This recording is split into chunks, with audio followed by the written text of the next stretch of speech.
Alright, so got done watching the UFC Fight Night event, and I'm just gonna get this video done so I can go to sleep and to record the UFC Fight Night reaction tomorrow. So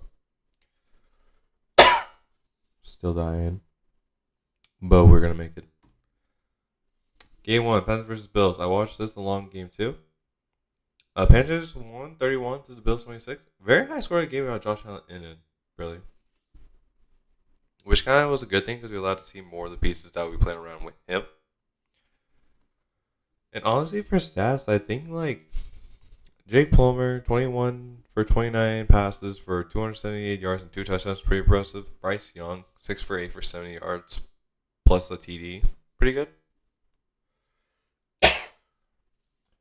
Frank Gore was kind of like the main like standout in terms of like players. 18 rushes for 101 yards and a touchdown. You also got to see his dad after one of the plays, Frank Gore Senior. So I was like, that's pretty nice, pretty wholesome moment. T. Croy Couch, 10 total tackles. Gable Stevenson got 2 tackles and 1 solo. I also wrestled in high school, so like hearing that, I swear I hate my fan sometimes. I swear I hate the air conditioning. Making weird ass noises. Are you fucking kidding me? Can you shut up?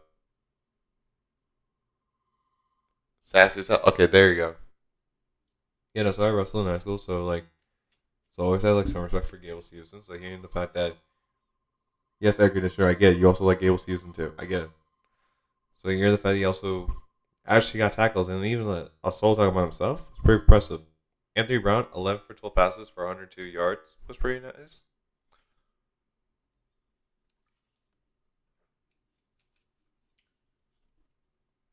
And also only really had like 3 kind of like mini takes. Bryce Young looks more comfortable. Only missing 2 passes, no interceptions was pretty nice to kind of see from him. Dying. Miles Sanders, pretty much he's just sucking right now. He just he only had like 3 rushes for like 6 yards, and his highest was like 3, which I get. He only has like limited snaps, but at the same time, it's kind of like, dude, like you should be getting more than that. You're Miles Sanders. And Frank Gore, I think he's just gonna. I think he should honestly just start in rotation like right away.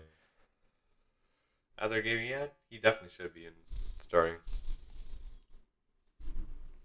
Next up is Steelers versus Lions. I don't know why I typed 24, but Lions won as in clear tell by score. Steelers lost 17 to Lions 7. Steelers had control in the first quarter, scoring 2 touchdowns, and then they lost it. Absolutely lost it. It was horrible.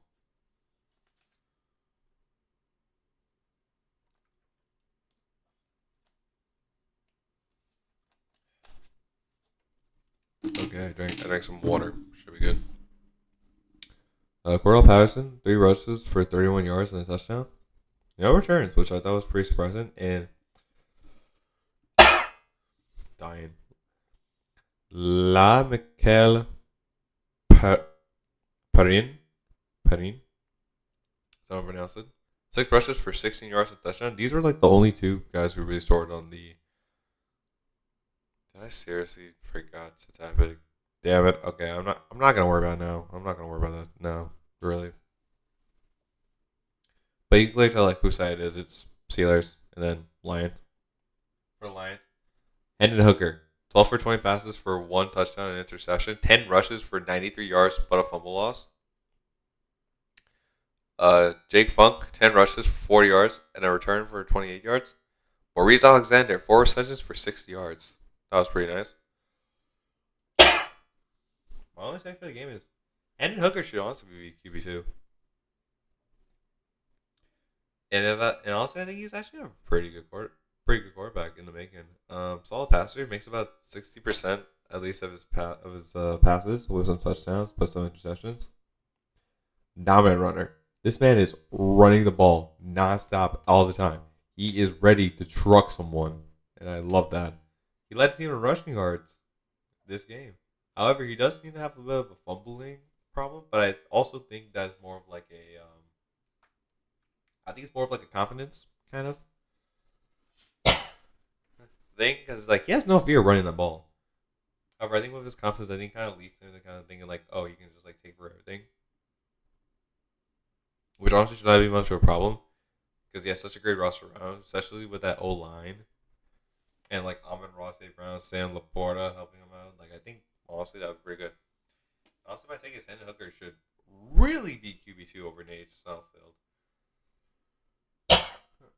I'm sorry, but like the first preseason game, he played like dog shit, and the game didn't even get close until Hendon Hooker got into the game.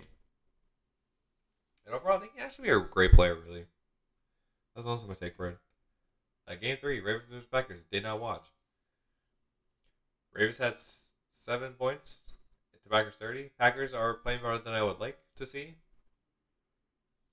Takes off of stats. Either Ravens' run defense is overrated or I underrated the Packers' own line because stats. Josh Johnson, 5 for 7 passes for 71 yards and a touchdown. Damn, dying. Chris Collier, 13 rushes for 42 yards. Packers, the QBs, 14 for 26 for 133 yards plus 2 touchdowns and interception. Which you think, okay, 2 touchdowns, that's not bad. Where's everything else? Running backs, 38 rushes for 190 yards. What? Against the Ravens? That should not be happening. But, you know what? Fuck it. Really just fuck it.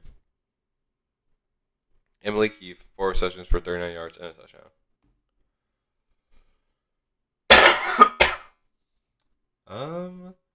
Rams vs Texans. Didn't really watch. Very run heavy, close game that ended with a failed 2-point conversion. Zach Evans, 14 rushes for 45 yards and 2 touchdowns. And Cam Akers, 7 rushes for 53 yards, 3 receptions for 19 yards. Vikings vs Eagles. Also did not watch this game. Vikings won 26 to Eagles 3. Jaren Hall is the chosen one for the season to lead this horrible roster that is a sacrificial lamb from the NFC North through this year. Man went 17 for 25 passes for 189 yards and 2 touchdowns. And for the Eagles, the only real notable side is Tyron Davis Price. Damn, that was dying. Hold on, let me repeat that. Dying. Tyron Davis Price, 12 rushes for 56 yards and a fumble loss.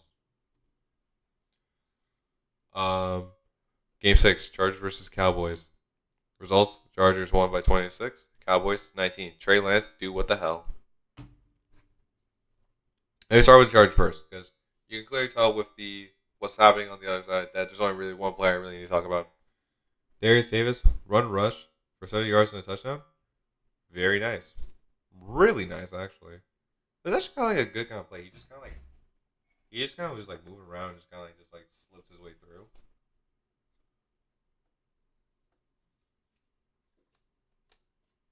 Alright, going the rest of this video wireless. I think we got this. Easton Stick, 12 for 29 passes, a touchdown and interception. He missed 17 passes. If you think of a guy who missed 17 passes, you think, oh, he's going to lose probably. However, that's not the case. And we'll see why. Tony Jefferson, 17 total tackles, 2 interceptions for 22 yards and 2 pick deflections. Simi Rehok, 2 receptions for 85 yards and a touchdown. However, you think with a guy who missed 17 passes and an interception, you think, oh, Cowboys should win. Trey Lance was pretty solid. Here's what happened. Trey Lance, 33 for 49 passes for 323 yards, a touchdown. Now you think, oh, why does he only have a touchdown?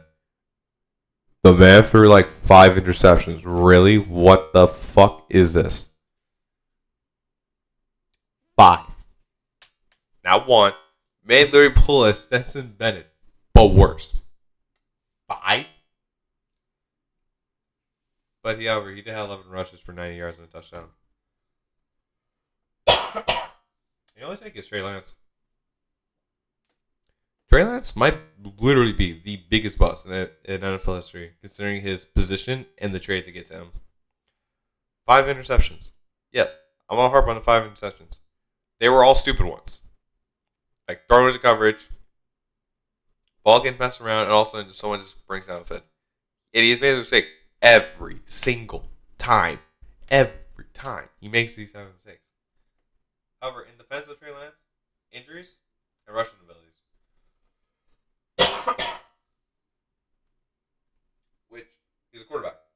You shouldn't really have your defense being, oh, he gets injured a lot, but he can also run the ball a lot. That should not be your defense. The 49ers gave up 3 first-round picks to get him. To draft third. He played like shit the entire time. Like, at this point, Trey Lance should just change the running back. He should just be a running back at this point. 5 interceptions is still wild. Like, honestly, it should be wild. Making me cough just thinking about this. But no, but it's just like, are you serious? Like, Trey Lance, come on, dude. This is embarrassing. Seriously. Okay. Game 7. Jets versus Giants. I watched this while watching UFC. Jets won 10 to Giants 6. Very boring game. The only take is that both teams have great defense, really. And noticeable players, Jamie Gillian, responsible for all the points on the Giants. KJ Klaus, 16 total tackles, and Israel Abankanda. 9 rushes for 83 yards and a touchdown, 1 reception for 6 yards. The only touchdown scored this entire game. And game 8, Browns versus Seahawks. Watch this. God damn it, I did not even change the name. So you know what? I'm just gonna read off this. I really don't have the time to deal with this. So I'm just gonna read off the score. Browns scored 33 points to Ravens 37. Browns lost. Seahawks won. Pretty offensive game. We had a pretty nice return touchdown. For the Browns, we had their quarterbacks in total 28 for 42 passes for 261 yards and 4 touchdowns. Very nice. Very nice. For Seahawks, we had Kenny McIntosh. McIntosh? Probably McIntosh. 1 rush for 56 yards and a touchdown. And D. Eskridge. 1 kick return for 79 yards and a touchdown. I only really watched the 4th quarter of it, really, because it's like, that's kind of when like the UFC matches were kind of getting pretty like longish around that time. So I only really caught much the 4th quarter, and just because of that, it's like there's not really much takes I want to really give from this game because I didn't give the proper thing. However, there was some times where I was kind of checking in and out here and there. So just for fairness, I'd rather not give it like really much of a take, really. Other than the fact that I honestly think that like the Browns have like a backup problem, which we've seen all preseason. They just have a backup problem. And yeah, tomorrow, technically today, slate of games is Titans versus Saints, Cardinals versus Broncos, and Patriots versus Commanders. This is the last batch of the NFL preseason games, and then afterward, I will basically just be covering the regular NFL season and how it goes along. So yeah, no. So hopefully you enjoy this little preseason thing. I really have been enjoying it so far. I like the support that you guys have brought to it. Make sure to like and subscribe, and just overall just enjoy the content. Very sorry for like constant coughing for the couple of videos. Again, like I just kind of come down with like more of like a cough, pretty bad cough. Just coming back to college, so hopefully at some point it kind of gets away. I just been like feeling. I think just right now, I think I'm just like coughing up all the remains of it. Mainly today, also because of the fact it was also pretty hot. So I think that's kind of a factor to it. So yeah, no, hopefully I can just feel a little bit better. Because like when I talk normally, it feels fine, but there's just a couple times where I just had to like cough a little bit. So yeah, no, I think I should be fine to like keep with this.